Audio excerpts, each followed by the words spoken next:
안녕하세요. 저는 서울에 살고 있는 30대 여자입니다. 저는 평소에 사연 열차를 즐겨 듣는 애청자인데요. 사연을 듣다 보면 세상에 참 별의별 사람이 많더라고요. 저 역시 그 별의별 사람과 결혼하고 그 못지않은 시댁 식구들을 만나게 되어 이혼을 하게 되었는데요. 저의 기가 막힌 사연 한번 들어보실래요? 저와 남편은 모임에서 만나 1년 연애를 하고 결혼까지 하게 되었어요. 결혼을 하기 전 결혼을 망설이게 된 일이 있었는데 그건 다름 아닌 시모 때문이었습니다. 본격적인 결혼 준비에 앞서 시모를 뵈러 간 적이 있었는데 그때 시모는 저의 직업과 더불어 친정 부모님의 재력까지 관심을 보이더라고요. 썩 기분이 좋진 않았어요. 궁금할 순 있다고 생각을 하면서도 그걸 물어보는 시모의 말투가 저의 기분을 꺼림칙하게 만들었죠. 그래, 우리 하진이는 프리랜서? 집에서 하는 일을 한다며? 그게 벌이가 되긴 하니? 이 엄마는 옛날 사람이라 집에서 일한다는 게 생소하구나. 네, 회사원 다니던 때보다 더 벌 때도 있고 덜 벌 때도 있고 그래요. 그래? 안정적이진 않다는 거구나. 혹시나 그러다 잘못되면 우리 아들 혼자 고생해야 하는 건 아니겠지? 엄마, 무슨 말을 그렇게 해? 하진이가 힘들면 내가 더 벌면 되고 내가 힘들면 하진이가 더 벌면 되는 거지. 누가 더 고생한다 이런 말이 어디 있어? 같이 서로 힘을 합쳐 사는 거지. 그렇긴 한데 아무리 그래도 같이 꾸준히 잘 벌면 더 좋은 건 사실이지 않니? 요즘엔 여자도 돈을 벌어야 하는 세상이야. 혼자 벌어서 그 생활이 감당이나 되겠니? 아, 그리고 부모님은 들어보니 벌어두신 걸로 생활하신다고 하던데 노후 자금까지 마련해둔 상태인 거지? 혹시나 나중에 너희한테 손 벌리거나 하진 않겠지? 아무래도 하진이가 외동딸이니 조금 걱정인 부분이 없지 않아 있구나. 제 직업과 벌이에 관해 물어볼 땐 충분히 궁금해하실 수 있다고 생각했습니다. 하지만 부모님의 재력이나 노후에 관해 물어오니 이건 좀 아니란 생각이 들더라고요. 하물며 시모 본인은 계속해서 남편에게 용돈을 받아 쓰고 있는 것을 뻔히 아는데 제 앞에서 저딴 말을 하니 어이가 없기도 했어요. 이런 제 마음을 남편이 눈치챘는지 서둘러 시모의 입을 막아버리더라고요. 엄마, 왜 계속 그런 걸 물어? 하진이 집 우리가 걱정할 필요도 없을 만큼 준비 탄탄하게 잘 해놓으셨어. 그러니까 그런 거 자꾸 묻지 말란 말이야. 내가 진짜 하진이 보기 부끄럽다고. 하진아, 엄마가 돌아가신 아빠 때문에 생활고에 시달린 경험이 있으셔서 그래. 생활이 힘들면 아무래도 가정부터 무너지니까. 그러니까 기분 나쁘게 생각하지 말아줘. 아니야. 기분 나쁘긴. 전 괜찮아요, 어머님. 그리고 부모님 노후 자금은 다 준비하신 걸로 알고 있어요. 그러니 그런 걱정은 안 하셔도 돼요. 제 일도 고정적으로 맡고 있는 일이 있어서 기본적으로 꾸준히 버는 돈도 있으니 그것도 걱정하지 마시고요. 말은 이렇게 했지만 꺼림칙한 기분을 지울 수가 없었는데 그놈의 사랑이 뭐인지 남편을 너무나도 사랑한 저는 이 적신호를 외면한 채 결혼까지 하게 된 것이었죠. 처음 2개월, 3개월까지는 참 좋았습니다. 이래서 결혼들을 하는구나 하는 마음이 들 정도로 행복했어요. 행복하면서 오는 안정감은 일도 더 잘 되게 만드는 것 같았고 하물며 시간을 따로 내 데이트를 할 필요도 없이 매일 밤 집에서 남편을 만나니 시간을 더 활용적으로 쓸 수 있는 기분마저 들더군요. 신혼 초엔 남편의 행동도 제 마음에 쏙 들었는데 남편은 집안일을 잘하며 여자일 남자일 나누지 않고 적극적으로 뭐든 나서 처리해주곤 했어요. 저 역시 그런 남편을 위해 일이 끝나고 나면 맛있는 음식을 준비하고 쾌적한 환경에서 남편을 맞이하고 노력했었죠.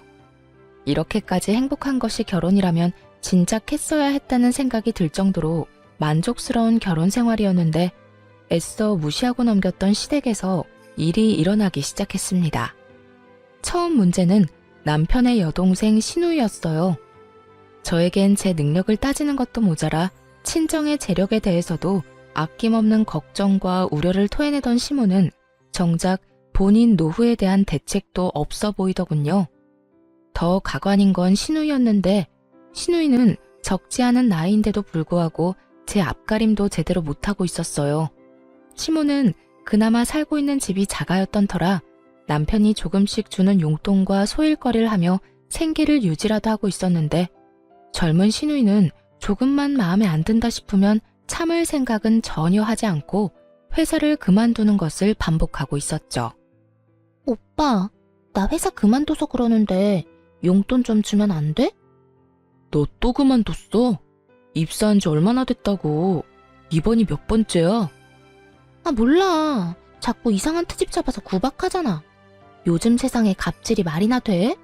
그럼 말도 안 되는 갑질 참으면서 회사 다니는 사람이 어딨어? 어쨌든 용돈 좀 줘. 나 돈 하나도 없단 말이야. 너 이번이 정말 마지막이야. 다음부턴 국물도 없어. 네, 오라버니 고맙습니다. 이렇듯 시누이는 야금야금 남편에게 용돈이란 명목으로 돈을 뜯어가기 일쑤였고 그 액수가 크지 않았던 터라 그저 지켜만 보고 있는 상황이었죠. 그런데 시누이는 남편에게 뜯어가던 돈으론 부족했는지 어느 날은 제가 혼자 있는 낮 시간에 집으로 찾아왔더라고요. 연락 한 통 하지 않고 말이죠. 아가씨, 갑자기 무슨 일이세요? 지금 회사에 있을 시간 아니에요?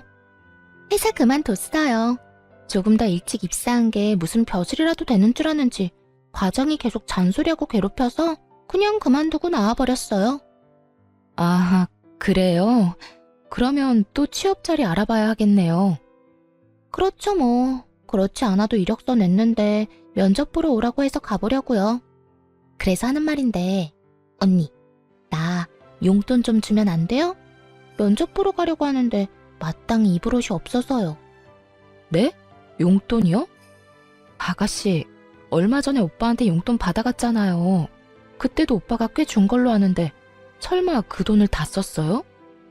아, 그거 얼마나 된다고 남아있겠어요. 이미 다 쓰고 없죠. 그러지 말고 용돈 좀 줘요. 저 진짜 이번 회사는 꼭 다니고 싶단 말이에요. 이번에 면접 붙으면 그만 안 두고 오래 다닐 자신도 있다고요. 사실 예전부터 들어가고 싶던 회사였는데 번번이 떨어져서 면접도 못 봤던 곳이에요. 제가 오죽 간절하면 언니한테까지 이러겠어요? 그러니까 돈 좀 줘요. 제가 이번엔 정말 잘할게요. 다른 것도 아닌 면접 핑계를 대는데 어쩔 도리가 없더라고요. 하는 수 없이 전 결국 시누이에게 용돈을 주게 되었고 시누이는 말한 대로 정말 가고 싶었던 회사였던 것인지 준비를 열심히 한다 싶더니 취업을 했다고 연락이 왔더라고요. 언니, 저 붙었어요. 그때 말했던 그 회사에 입사했다고요. 그게 정말이에요? 아가씨, 정말 축하해요. 그렇게 가고 싶어 하더니 정말 잘 됐어요. 전 진심으로 축하해 주었고 시누이는 덕분에 취업 성공했다며 고맙다고 하더군요. 그렇게 취업을 한 시누이는 이때껏 다녔던 회사와는 달리 자기 말처럼 열심히 회사에 다녔고 한 달이란 시간 동안 단 한 번도 회사에 가기 싫다, 그만두고 싶다 등의 말을 하지 않더라고요. 그간 매번 한 달 만에 그만두거나 길어도 두세 달이었던 터라 이번엔 뭔가 달라도 확실히 다르다고 생각할 때였어요. 여보, 이번엔 아가씨 오래 버티네? 그 회사 진짜 다니고 싶었던 회사였나 봐. 그때 집에 와서 나한테 용돈 받아갈 때 그랬거든. 진짜 가고 싶었던 회사인데 번번이 떨어졌다고 말이야. 아, 어찌되었든 아가씨가 마음 잡은 것 같아서 다행이다. 나 회사 생활 적응 못하는 아가씨 보면서 내심 걱정했거든. 말도 마. 지금 다니는 회사가 마음에 드는 게 아니라 남자가 마음에 드는 거더라고. 뭐? 아가씨 좋아하는 남자 생겼대? 아니면 남자친구라도 생긴 거야? 남자친구 생기셨단다. 뭐 들어보니까 면접 볼 때 같이 면접 본 사람인데 그 남자 도움으로 면접에도 붙을 수 있었다고 하더라고. 옆에 앉아서 기다리는 동안 면접 노하우도 많이 알려주고 긴장 풀리게 웃긴 이야기도 많이 해주고 그랬대. 정말? 그러면 입사 동기하고 사내 커플인 거네? 그렇지. 아주 푹 빠져있더라. 말끝마다 자기 남자친구 자랑을 해대는데 귀 따가워 죽는 줄 알았어. 시누이에겐 꽤 괜찮은 남자친구가 생긴 듯 했고 전 그 이유가 무엇이든 간에 시누이가 회사에 잘 다니는 것 같아 다행이라고 생각했어요. 딱 여기까진 다 괜찮았습니다. 젊은 남녀가 서로 좋아 만나겠다는데 그건 문제가 될 것이 전혀 없었죠. 하지만 그 다음이 문제였어요.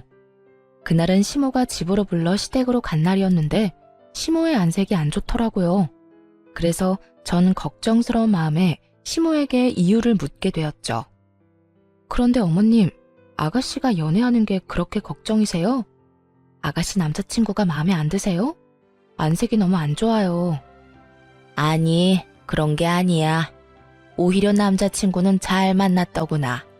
집도 잘 사는 것 같고 사람도 성실하고 반듯한 것이 마음에 들었어. 지금 혼자 사는데 글쎄 그 아파트도 자가라고 하더구나. 그래요? 젊은 나이에 능력이 좋네요. 여러모로 좋은 일인 것 같은데 왜 그렇게 표정이 어두우세요? 아니 글쎄 우리 딸 임신을 했다나 봐. 모아둔 돈은 전혀 없는 주제에 덜컥 임신이라니. 일을 어떻게 해? 상대방은 바라는 게 많아 보이던데 우리는 능력이 안 되니 말이다. 돈은 없으면서 당장 결혼해서 아기는 무조건 낳을 거라고 난리다. 내가 골머리가 다 아파. 연애한 지 한 달 만에 임신, 그리고 결혼이라니. 솔직히 당황스럽긴 했어요. 그렇다고 이미 가진 아기를 지우라고 할 수도 없는 노릇이고, 또 그렇다고 준비된 것도 없는 아가씨에게 하고 싶은 대로 다 하라고 할 수도 없는 노릇이었죠. 그렇게 제가 당황스러움에 아무 말도 하지 않고 있으니 시모가 내 눈치를 살피며 이야기를 꺼내기 시작했어요. 그래서 하는 말인데 네가 시집 올 때 해온 신혼집 알아보니까 그 아파트 가격 많이 올랐던데 그거 처분해서 우리 딸 시집 좀 보내면 안 되겠니? 저를 시댁으로 부른 목적이 밝혀지는 순간이었어요. 결혼을 할 당시에 남편이 모은 돈이 별로 없어 친정에서 아파트를 해주셨는데 그 아파트를 팔아 시누이 결혼 자금으로 내놓으란 말을 하려 저를 부른 것이었더군요. 이런 정신나간 시모들이 있다고 하더니 제 시모가 이런 정신나간 말을 저에게 할 거라고는 상상도 못했습니다. 이런 문제일수록 애매하게 말해 괜한 기대감을 주는 것보다 확실하게 딱 자르는 게 맞다고 생각해 저는 조금 단호하게 나가기로 했어요. 네? 제 집을요?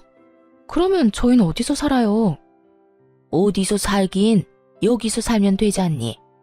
우리 아들 방 도배 싹 하고 가구 들이면 제법 신혼방 분위기 날 거다.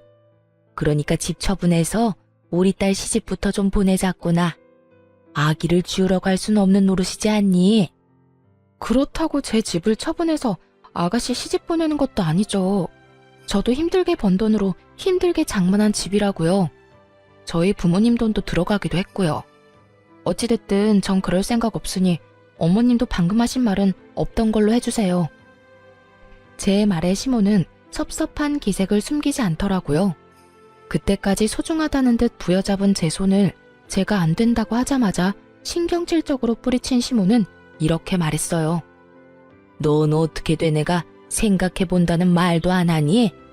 네가 그렇게 딱 잘라서 안 된다고 말하면 내가 민망할 거란 생각은 안 하는 거니? 넌 어쩜 그렇게 네 기분, 네 생각만 하니? 민망하셨다면 죄송해요. 그런데 저는 어머님을 민망하게 만들고 싶어서 그랬던 게 아니라 이런 문제일수록 딱 잘라 정확하게 말해야 한다고 생각해서 그렇게 말씀드린 거예요. 아무리 길게 생각해본다 한들 안 되는 일인데 시간 끌면 뭐해요? 괜히 기대만 하게 만들지 않겠어요? 전 그런 상황 만들기 싫었던 것뿐이니 너무 기분 나빠하지 마세요. 이미 기분 다 상했다. 네가 뭐 지금이라도 다시 생각해본다고 하면 내 기분이 좀 풀릴 것 같기도 한데 어떠니? 다시 생각해볼래? 누가 아니? 지금은 딱 잘라서 안 되는 일이지만 곰곰이 다시 생각해보면 가능성이 생길 수도 있는 일이지 않니? 그러니까 지금 딱 잘라 안 된다고 하지 말고 집에 가서 잘 생각해보려무나. 어머님, 100번을 생각해도 안 되는 건 안 되는 거예요.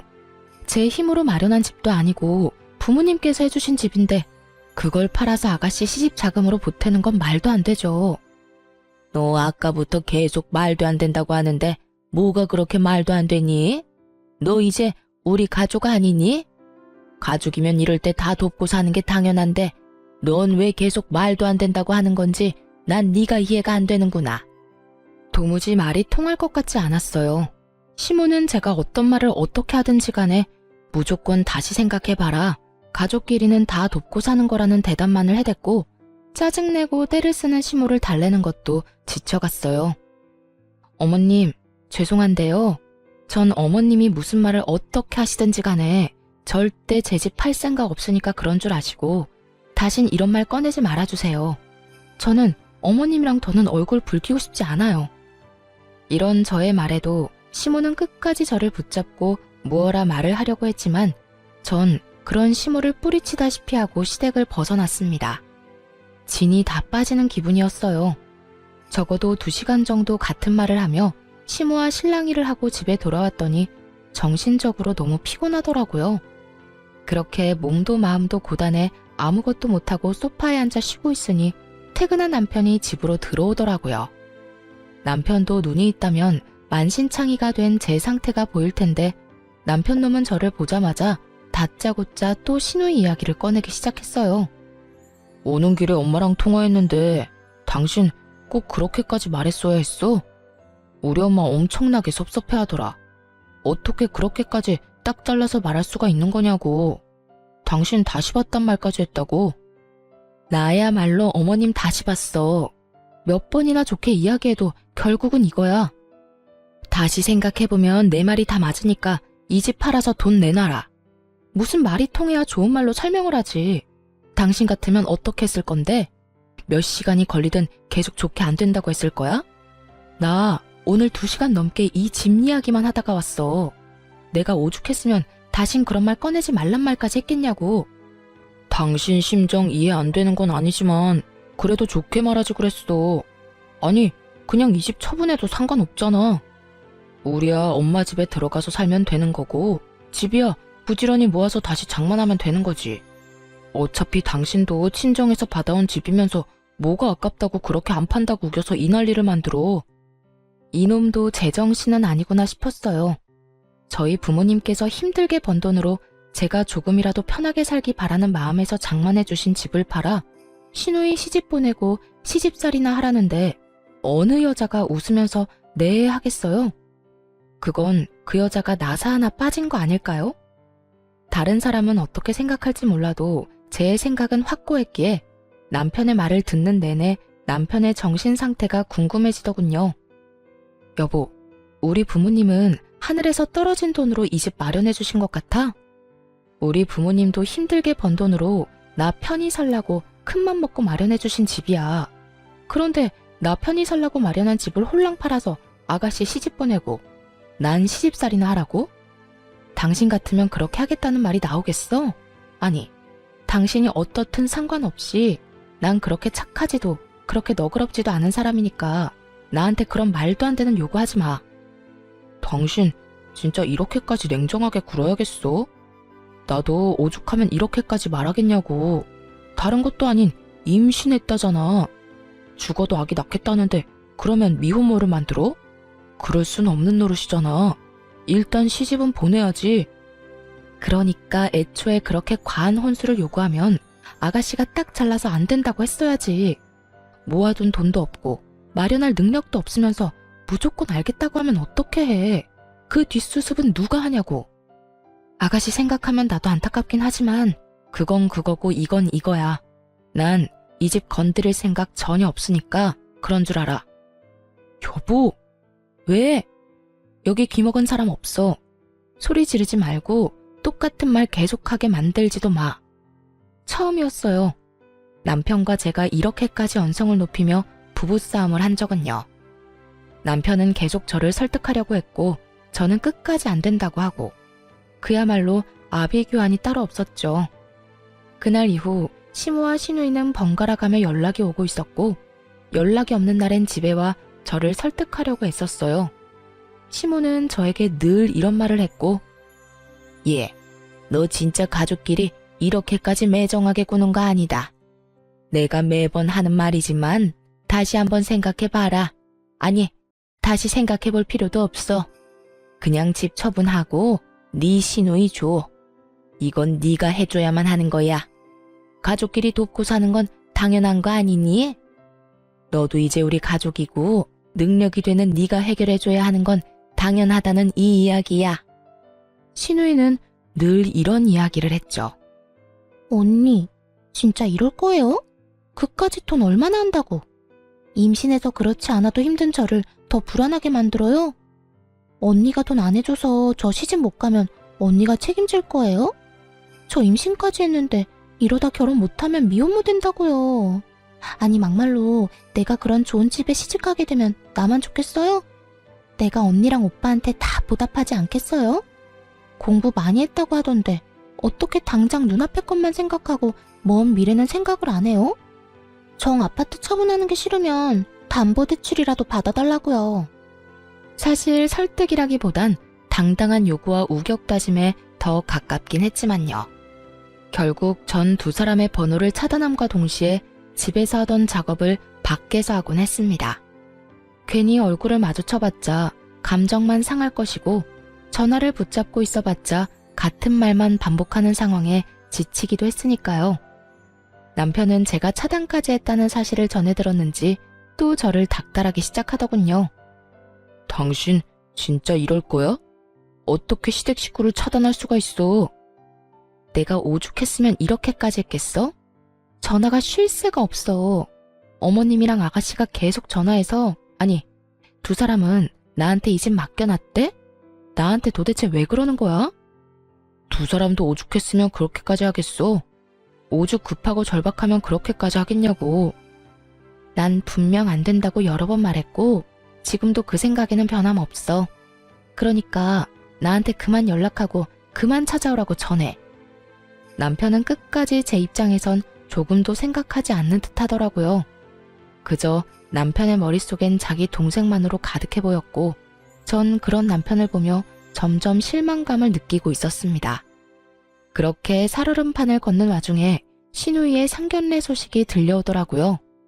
마음 같아선 상견례고 나발이고 참석하고 싶지 않았지만 남편이 돈도 안 내놓으면서 자리도 채우지 않을 셈이냐며 빈정거리길래 결국 참석하게 되었어요. 상견례 자리는 생각보다 화기애애했는데 본격적인 결혼 준비와 함께 돈 이야기가 오가며 분위기는 조금씩 무거워지더라고요. 저희는 아무리 급하게 하는 결혼이라도 격식은 차리고 싶은데 사돈 생각은 어떠세요? 아무래도 저희는 아들 하나뿐이라 해주고 싶은 것도 많고 그만큼 격식을 따지고 싶은 마음이 크긴 한데 혹시나 사돈 댁에서 부담이 되신다면 다 생략해도 상관은 없습니다. 혼수도 마찬가지예요. 지금 이 녀석이 사는 집에 다 갖춰져 있긴 하지만 아무래도 새 출발하는 건데 가전 가구도 새로 다 하는 게 좋지 않을까요? 뭐 우리 새아가만 괜찮다면 그대로 써도 상관은 없지만요. 사돈 댁에선 자신들의 입장에선 격식을 차리고 싶은 것도 사실이지만 최대한 시댁에 맞춰 진행해도 상관없다는 듯 말하더군요. 그 순간 내심 저는 잘 됐다고 이젠 그렇게까지 큰 돈은 필요 없겠다 싶었어요. 그러면서도 사돈댁은 시댁에 들었던 것만큼 과하게 바라는 것 같지도 않은데 왜 집까지 들먹이며 사람을 괴롭혀댔나 하는 원망스러운 마음도 들더라고요.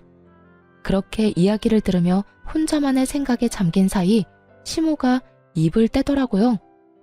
아닙니다. 저희도 딸 하나 시집 보내는 건데 다 제대로 해서 결혼시키고 싶네요. 혼수도 이미 다 알아보고 있어요. 그러니 사돈께선 말씀하신 대로 격식 다 갖추고 애들 결혼시키면 될 것 같아요. 이때야 확실해졌어요. 애초에 시모와 시누이가 말하던 사돈댁에서 바란 혼수 따윈 없었다는 것을요. 그저 시누이와 시모가 처음부터 밉보이고 싶지도 않고 있는 척을 하고 싶어 이때껏 돈을 내놓으라며 사람을 괴롭혔던 것이라는 것을 말이죠. 그 순간 화가 나기도 했지만 불안하더라고요. 당장 돈 나올 구멍이 전혀 없다는 걸 아는데 저런 대화를 주고받으니 기가 막히면서도 불안할 수밖에요. 그 뒤로도 이런저런 이야기가 오가긴 했지만 깊어지는 불안감 때문에 전혀 집중할 수가 없었고 정신을 차려보니 상견례는 끝이 났더라고요. 제 불안감과는 달리 결혼식은 생각보다 더 빨리 준비되어 가고 있었어요. 고가의 식장과 스튜디오, 드레스, 메이크업 예약을 했다는 이야기도 들리더라고요. 그럴수록 저는 더욱 불안해졌고 그 불안감은 현실이 되었습니다. 그날도 남편은 출근을 하고 저는 집에서 일을 하고 있는데 점심시간이 갓 지났을 무렵 출근한다고 나간 남편이 시모와 함께 집으로 들어오더라고요. 양손에 하나씩 큰 캐리어를 끌고서요. 여보, 이 시간에 집엔 무슨 일이야? 어머님까지. 그런데 그 짐은 뭐예요? 보면 모르니? 내 짐이다. 제 물음에 시모는 당당하게 대답했고 그제야 상황 파악이 된 제가 남편을 노려봤어요. 남편도 제 살결인 눈빛을 읽었는지 상황을 장황하게 설명하기 시작하더군요. 여보, 그게 말이야. 당신은 이 집 팔 생각 전혀 없다고 그러고 임신한 여동생은 시집 보내야 하겠고. 그러니 어쩌겠어. 우리가 돈 나올 때라곤 엄마 집뿐이니 엄마 집 처분하고 우리랑 같이 살기로 했어. 엄마가 큰맘 먹고 집도 처분하고 우리랑 같이 사는 불편함도 감수하기로 했으니까 당신도 이 집 지킨 대신 엄마 좀 모시고 살아야겠어. 사건의 전말은 이러했어요. 제가 도저히 집을 팔 기미가 보이지 않자 시모의 집을 팔아 시누이의 결혼 자금을 쓰고 있었던 것이었어요. 상견례 전 저에게 이런 계획을 털어놨다간 제가 상견례 자리에서 가만히 있지 않을 테니 저에겐 비밀로 하고 있다가 상견례가 끝나자마자 집으로 밀고 들어왔던 것입니다. 여기까지도 머리뚜껑이 열리기 직전인데 시모는 당연하다는 듯 안방을 가리키며 이렇게 말하더라고요. 뭘 그렇게 길게 설명하고 있어? 시어미가 같이 살자고 하면 그냥 네 하고 살면 되는 거지. 난 어느 방 쓰면 되니? 아무래도 내가 안방 쓰는 게 너희도 마음이 편하겠지? 여기가 안방이었나? 시모는 안방으로 발길을 옮기고 있었고 저는 그런 시모의 앞으로 막아서고 남편에게 따져 물었어요. 아무리 상황이 그렇다고 한들 이건 아니지. 이렇게 무례한 행동이 어딨어? 한마디 상의도 없이 이런 일 벌인 거 난 도무지 납득할 수도 없고 이 상황을 그냥 받아들일 생각 역시 전혀 없어. 두 사람은 이런 상황은 전혀 예상하지도 못했다는 듯 저를 보며 눈만 끔뻑이고 있더라고요. 그랬겠죠. 두 사람 생각엔 일단 짐을 챙겨 들어오기만 하면 제가 하는 수 없이 시모를 모시고 살 거라고 생각했겠죠. 하지만 전 그리 쉽게 당해줄 사람이 아니었고 상황이 어떻게 됐든 이런 식은 용납할 수 없었습니다. 그냥 받아들이지 않으면 네가 어떻게 할 거니? 나를 내쫓기라도 하겠다는 거야? 이제 집도 팔아버리고 집도 없는 시어머니를? 네, 전 그렇게 할 거예요. 어머님, 저는 어머님 모실 생각 없어요. 그러니까 무례한 행동 그만하시고 당장 나가주세요. 저는 단호하게 대답했고 이런 저를 보며 남편이 노발대발 화를 내고 모진 말들을 쏟아내기 시작하더군요. 너 이렇게까지 이기적이었어? 어떻게 우리 엄마 보고 나가라는 말을 할 수가 있어? 너 진짜 냉정하다. 아니, 네 몸속엔 피는 흐르고 있는 거 맞아? 너 지금 괴물 같아. 피도 눈물도 없는 괴물 같다고. 날 이렇게까지 몰고 간 건 당신이랑 어머님이야. 집 가지고 사람을 그렇게 괴롭히더니 이제는 뭐? 한마디 상의도 없이 밀고 들어와서 같이 살겠다고? 난 절대 싫으니까 이런 내가 그렇게 싫으면 당신도 어머님이랑 나가. 뭐해? 어서 안 나가고. 나 절대 안 막아. 안 붙잡는다고. 너 감히 내 아들한테 뭐?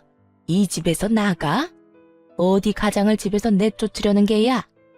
이렇게 말한 시모는 제 머리를 향해 손을 뻗었고 전 그런 시모의 손을 낚아채 뿌리치며 이렇게 말했어요. 몸에 손대지 마세요. 그리고 지금 당장 나가세요. 지금 당장 나가지 않으면 아가씨 결혼 제 손으로 다 엎어버릴 겁니다. 우려했던 말이 제 입에서 나오자 두 사람은 잠시 멈칫한다 싶더니 이내에 비웃음을 지어 보이며 저를 조롱하기 시작하더라고요. 네가 무슨 수로 내 딸 결혼을 없는다고 그러니? 당신 미쳤어? 제정신이야? 아무리 기분이 상했다고 해도 어떻게 그런 말을 해? 당신 진짜 이렇게까지 모진 사람이었어? 내가 진짜 내 동생 결혼만 아니면 당신 같은 여자랑은 그만 살고 싶은 심정이다. 제가 하고 싶은 말을 남편놈이 먼저 하고 앉았더군요. 저야말로 당장 내쫓아버리고 이혼하고 싶은 마음이 굴뚝이었으니까요. 나도 마찬가지인데 잘 됐네. 그러니까 당장 이 집에서 나가. 이혼하고 싶은 여자랑 얼굴 보면서 살 필요가 뭐가 있어. 어디 어른 앞에서 건방지게 이혼 이야기를 꺼내는 게야? 너 도대체 뭘 믿고 이렇게까지 나오니? 이까지 집? 너 지금 이까지 집 믿고 이렇게 건방지게 구는 거니? 집 있는 게 무슨 벼슬이라도 되는 줄 아나? 자기가 뭔데 이혼을 한다 만다 하는 것도 모자라 내 딸 결혼까지 망친다고 하는지? 저 다 알고 있어요. 아가씨 임신한 거 아니라는 거. 뭐야? 네가 그걸 어떻게 알고 있는 거야? 그래요. 아가씨는 임신한 적이 없었어요. 이 사실을 알게 된 건 멍청한 신우이의 뒤처리 때문이었죠. 한참 저에게 돈을 요구하던 시기에 신우이가 저희 집까지 찾아온 적이 있었는데 그때 화장실을 자주 간다 싶더라고요. 임신 초기에 화장실을 자주 가기도 한다고 하니 그런가 보다 했는데 신우이가 돌아가고 난 후 화장실을 가니 쓰레기통에선 여러 개의 생리대가 발견되기도 했고요. 정말 기가 막히지 않나요? 어떻게 임신을 가지고 장난질을 할 수가 있는지 제 상식으론 이해가 되지 않더라고요. 아무리 그 남자를 붙잡고 싶고 그 집안의 재력이 탐이 난다고 한들 그런 거짓말은 절대 안 된다고 생각했죠. 그러면서 이때껏 저를 대했던 모든 행동에 대해 의구심을 품게 되기도 했고요. 사실 처음에 신우이가 임신했다고 하며 시집갈 돈이 없다고 했을 때 조금 흔들렸던 건 사실이에요. 아파트 처분까진 아니더라도 그동안 제가 모았던 돈 정도는 보태주려고 했었어요. 하지만 시모가 파렴치하게 나오는 모습을 보며 그 생각도 스치듯 지나가 버렸고 절대 아무것도 내주면 안 된다는 생각을 하게 된 것이었죠. 어찌됐든 이렇게 전 아가씨가 가짜 임신으로 결혼까지 하려는 것을 알았고 시모 역시 한 집에 사는데 이 모든 사실을 모를 일 없다고 생각했던 것이었죠. 제 예상대로 시모는 모든 사실을 다 알고 있었고 멍청한 제 남편은 전혀 아무것도 모르는 눈치더군요. 뭐라고? 임신한 게 아니었단 말이야? 왜 그런 거짓말을 했대? 그러다 들키면 어쩌려고? 우리만 입 다물면 들킬 리도 없어. 들어보니 그 집 재산이 장난이 아니라고 하더라. 그런 집 외동아들이 네 동생한테 푹 빠져 있다는데 기회 왔을 때 잡아야 할 거 아니니? 일단 결혼부터 시키고 적당한 때에 유산했다고 하면 돼. 진짜 임신하게 되면 더 좋고. 하여튼 그래서 결혼 서두른 거니까 너도 조용하고 있어. 억소리가 날 만큼 놀라운 말이었어요. 딸 자식이 그딴 짓을 저지르고 있다고 하면 부모가 나서 말리고 혼내는 게 정상 아닌가요? 시모는 그런 시누이를 말리기는커녕 앞장서서 시누이를 돕고 있더군요. 남편 역시 같은 핏줄은 확실하더라고요. 시모의 말에 말릴 생각은 하지도 않고 앞으로 호강할 일만 남았다며 시누이를 부러워하고 있더군요. 어쩐지 이상하다 싶었어. 그런데 그렇게 잘 산대? 이야, 내 동생 이제 떵떵거리면서 살겠네. 부럽다 부러워. 부러울 거 뭐 있어? 네 동생 잘 되면 너도 잘 될 텐데. 그런가? 내가 여동생 덕을 다 보게 생겼네. 이럴 줄 알았으면 용돈 달라고 할 때 더 넉넉하게 챙겨줄 걸 그랬어. 두 사람은 제가 있다는 사실도 잊은 것인지 시누이 덕을 볼 생각에 신나서 주저리 모든 사실을 읊어대고 있었고 전 그런 두 사람이 너무나도 한심했습니다. 그러면서도 남편에 대한 정이 떨어지는 것은 물론이고 조금 남아있던 미련마저 사라지며 머릿속에 남은 것은 이혼뿐인 상황이 되었죠. 어때? 이제 우리 엄마 모실 마음이 좀 생겼어? 지금이라도 우리 엄마한테 버릇없이 군 거 빌면 내가 너그러운 마음으로 당신 용서해 줄게. 용서? 그딴 용서 필요 없으니까 제발 이 집에서 좀 나가줄래? 난 이제 당신이랑 살 생각 전혀 없어. 그러니까 당신 엄마는 당신이 모셔. 괜히 나까지 싸잡아서 고생시킬 생각하지 말고. 당신 방금 우리 말 못 들었어? 이제 곧 내 여동생이 우리 호강시켜 줄 거라고. 그런데도 나하고 우리 엄마 내쫓겠다고? 호강 같은 소리 한다. 어떻게든 인간이 동생이 그런 일이 벌이고 있다고 하면 말릴 생각을 해야지 더 부추기고 있어. 진짜 정 떨어진다. 정 떨어져? 당신 지금 그 말 나한테 하는 말이야? 그래, 당신하고 당신 가족한테 하는 말이야. 사랑하는 남자한테 임신했다고 속이고 결혼하려는 아가씨나 그런 사실 알고도 딸 혼내기는커녕 집까지 처분해서 도와주는 어머님이나 호강 타령이나 하는 당신이나 세 사람 전부 다 치가 떨리게 정 떨어져. 난 네가 말하는 그딴 호강은 바란 적도 없고 앞으로도 필요 없으니까 당장 이 집에서 나가. 이렇게까지 나가라고 했으면 자존심이 상해서 나가는 것이 정상일 텐데 도무지 두 사람은 움직일 생각도 제 말을 들어먹을 생각도 하지 않더라고요. 오히려 화를 내는 저를 보면 그러다 정말 후회한다는 둥, 지금이라도 늦지 않았다는 둥 헛소리만 하며 비아냥거릴 뿐이었어요. 전 더는 두 사람의 그림자도 보기 싫은 상태였고 혹시 몰라 상견례 때 받아뒀던 신우이의 예비 신랑의 명함을 보여주며 이렇게 말했어요. 나 지금 농담하는 거 아니야. 지금 당장 나가지 않으면 나 이 명함에 적힌 번호로 전화해서 아가씨 가짜 임신이니까 지금 당장 산부인과 같이 가보라고 할 거야. 그게 뭔데? 이찬훈? 이찬훈이면 내 동생이랑 결혼할 남자 아니야? 네가 이 사람 명함을 왜 가지고 있어? 상견례 때 주길래 받아뒀어. 지금 그게 중요해? 더 중요한 게 있을 텐데. 정말 네 동생 결혼 다 엎어버리기 전에 당장 나가라고. 잠시만. 당신 정말 왜 이래? 지금 우리가 여기서 나가면 어디로 가? 오갈 데도 없단 말이야. 그것까지 내가 해결해줘야 해? 이혼할 마당에 그런 것까지 내가 신경 써줘야 하냐고. 신경 써달라는 게 아니라 며칠 시간을 좀 달라는 말이지. 아니, 이혼할 때까지는 여기서 좀 지내면 안 될까? 당신이 원하는 대로 이혼할 건데 조금만 지낼게. 느끼셨나요? 남편이나 시모나 대화가 통하지 않는 것은 매 한 가지였어요. 아니, 통하지 않는 것을 넘어 아예 되지 않는 수준이었죠. 저는 도저히 안 되겠다는 생각에 두 사람이 보는 앞에서 명함에 적힌 번호를 누르기 시작했고 그런 제 모습을 보던 남편과 시모가 화들짝 놀라며 짐을 챙기기 시작하더라고요. 지금 나가. 지금 나간다고. 그러니까 전화하지 마. 당신이 전화하면 진짜 큰일 난다고. 그래 얘. 나 짐 다 챙겼다. 이제 나갈 거야. 그러니 전화하지 말거라. 앞으로 여기 찾아오지도 않을 테니 절대 전화하지 마라. 아연실색한 두 사람은 서둘러 집을 떠나버렸고 전 잔뜩 겁에 질린 채 도망가는 두 사람의 모습을 보며 깊은 한숨을 내쉬었어요. 그날 이후 이혼 준비에 박차를 가했어요. 저를 괴롭혔던 남편은 물론이고 시모 시누이에게까지 위자료를 받을 수 있었죠. 금액이 많진 않았지만 속이 다 후련하더군요.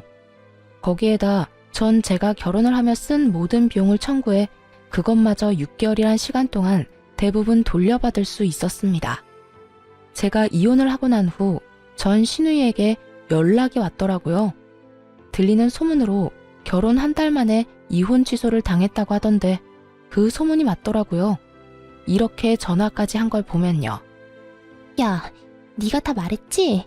나 가짜 임신이었던 거 네가 다 말했잖아. 너 다 알고 있었다며. 네가 내 남편한테 전화해서 산부인과 가보라는 거 아니냐고. 야, 마누라가 임신했는데 남편이 병원 같이 가고 싶어 하는 건 당연한 거 아니니? 어디 애먼 사람한테 전화까지 해서 핫플이야. 그전까진 병원 가보자는 말도 안 했단 말이야. 왜 갑자기 병원에 가자고 하냐고. 그걸 나한테 물으면 어떻게 해? 네 남편한테 물어봐. 당사자 두고 왜 나한테 이 난리야? 이혼하자고 저 난리를 부리는데 어떻게 그딴 걸 물어봐? 진짜 머리는 장식용이야 뭐야? 너야말로 대가리가 장식용이겠지. 야, 네가 이혼을 하든 재혼을 하든 난 다 상관없고 관심도 없거든? 그러니까 나한테 이딴 식으로 책임 떠넘김을 생각하지 말고 이럴 시간에 반성이나 해. 애초에 이런 일이 벌어진 것도 네가 다 임신했다는 거짓말 때문에 일어난 일이니까. 알겠어? 누가 누구한테 책임을 묻는 건지 정말 벌을 받고도 깨달은 바가 전혀 없는 인간이라 생각했네요. 혹시나 궁금해하실까봐 드리는 말씀인데 전 정말로 아무 말도 하지 않았어요. 처음엔 연락해 말해줄까 싶기도 했지만 그렇게까지 깊게 관여하고 싶지 않아 명함을 벌어버렸습니다. 제 일처리에도 힘이 벅찬 상태라 남 생각할 여유가 되지 않기도 했고요. 어쨌든 전 시누이는 이혼이 아닌 혼인 취소가 되었다고 들었고 그 뒤에 경악스러운 일이 회사에 소문이 나며 그토록 어렵게 입사하게 된 회사도 그만뒀다고 하더군요. 여러 위자료와 결혼을 한다고 집까지 팔아 써댔던 모든 돈을 허공에 날린 꼴이 되어버린 것이었죠. 그렇게 빚쟁이가 되어버린 세 사람은 작은 집에서 옹기종기 모여 산다는 이야기를 들을 수가 있었네요. 이렇게 그 악연도 끝날 거라 생각했는데 아니더라고요. 전 남편이 집으로 찾아왔으니까요. 찾아와서 다시 받아달라고 매달렸냐고요? 아니요. 돈을 빌려달라 매달리더군요. 여보, 잘 지냈어? 의미 없는 질문하지 말고 할 말이나 해. 피차 얼굴 봐서 반가운 사이도 아니잖아? 그래, 당신 말이 맞아. 우선 예전 일은 미안했어. 내가 잠시 정신이 나갔었나 봐. 지금 생각하면 내가 왜 그랬나 싶은데 그땐 뭐에 홀리기라도 했는지 내가 하는 모든 행동이 잘못된 행동이라고 인지하지도 못했어. 정말 미안. 같은 말 시킬 거야? 할 말만 하라고. 고작 그딴 사과하자고 온 건 아닐 거 아니야? 제 말에 남편놈은 제 눈치를 힐끔힐끔 보며 이야기를 꺼내더라고요. 그게... 여보, 나 돈 좀 빌려주면 안 될까? 알다시피 이리저리 빚을 많이 내서 요즘 많이 힘들어. 막내도 아직 취업 못해서 나 혼자 감당하려니까 너무 버거운 상태야. 그러니까 당신이 너무 힘들어서 그러는데 나한테 돈을 빌려달라고? 다른 사람도 아닌 나한테?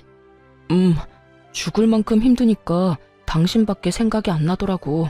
그리고 우리한테 받은 위자료도 있으니까 여유도 있을 거 아니야. 조금만 빌려주면 안 될까? 구구절절 사연팔이를 하는 전 남편을 앞에 두고 얼마나 웃었나 모릅니다. 이혼할 때 위자료로 준 돈을 빌려달라니 너무 기막히고 웃긴 발상 아닌가요? 어떤 생각을 가지고 사는지 결혼 생활 내내 궁금했는데 역시 여전히 생각을 알 수도 이해하고 싶지도 않은 사람이더군요. 위자료로 준 돈을 빌려달라? 당신 진짜 예나 지금이나 웃긴다.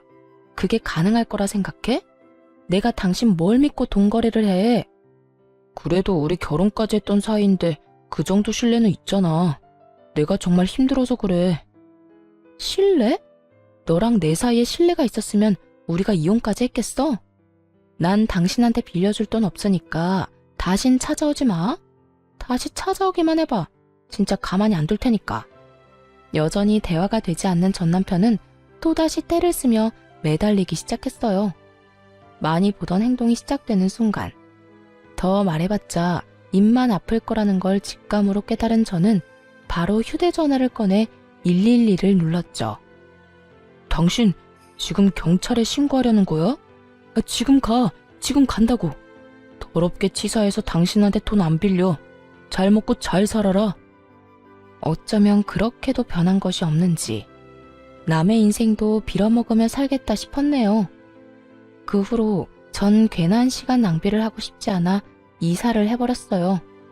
친정 부모님께서는 같이 살길 원하셨지만 그러고 싶지 않아 적당한 곳을 얻어 혼자 지내고 있어요.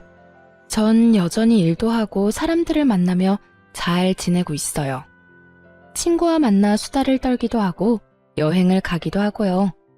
가끔 좋은 사람이 나타나면 연애도 하곤 했지만 깊은 관계로 이어진 사람은 없었네요. 지금은 혼자 지내고 있으며 한동안은 연애 생각이 없어요. 깊은 연애로 이어지지 못한 이유가 제가 아직 마음의 준비가 되지 않은 것 같아 한동안은 연애를 하지 않을 생각입니다. 아무리 좋은 사람이 나타나도 제 마음이 준비되지 않았다면 다 소용없는 짓이라는 걸 깨달았거든요. 상대방에게도 할 짓이 못 되고요. 이혼할 당시 혼자가 되는 게 참 무서웠던 것 같아요. 외로움, 허전함, 그 감정들이 저를 견딜 수 없게 만들 것만 같거든요. 하지만 당한 게 있어서 그럴까요? 막상 고민하던 이혼을 하고 나니 알턴이 빠진 것처럼 너무나도 속이 시원하더라고요.